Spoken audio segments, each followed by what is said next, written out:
Hello busy moms. Kids ఉన్న ప్రతి ఇంట్లో మామ్స్ స్టేటస్ బై డిఫాల్ట్గా బిజీనే ఉంటుందన్నమాట. ఈరోజైతే ఒక ఇన్స్టెంట్ రెసిపీని అయితే ప్రిపేర్ చేస్తున్నాను. ఇన్స్టెంట్ అన్నాను కాబట్టి బద్ధకం అందుకే అని కాదండి. రోజంతా వాళ్ళు ఎలాంటి ఫుడ్ తిన్నా కూడా కొంచెం ఎక్స్టర్నల్గా ఫైబర్ న్యూట్రియన్స్ ఉన్న ఫుడ్ అయితే మనం ఇవ్వాల్సి ఉంటుంది. సో డే మొత్తం వాళ్ళు ఏది తిన్నా ఇది మాత్రం ఒకసారి ఇస్తే కొంచెం బెటర్ అనమాట. హెల్దీ రెసిపీస్ ప్రాసెస్ ఎప్పుడు చాలా సింపుల్గా ఉంటుంది, బట్ అది చేయడానికి కూడా మనకు బద్ధకంగా ఉంటుంది అనమాట.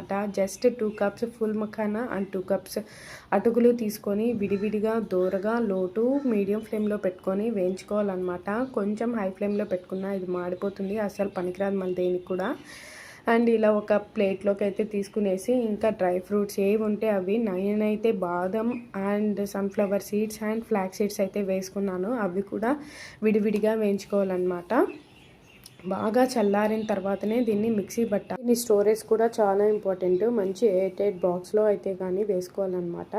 మళ్ళీ ఎప్పుడు కావాలంటే అప్పుడు ఒక 2 to 3 స్పూన్స్ ఇలా వాటర్లో మిక్స్ చేసుకొని బాగా ఉడికించిన తర్వాత తీసి తినిపించేయడం అంతే. Simple recipe. నచ్చితే లైక్ చేయండి. బాయ్.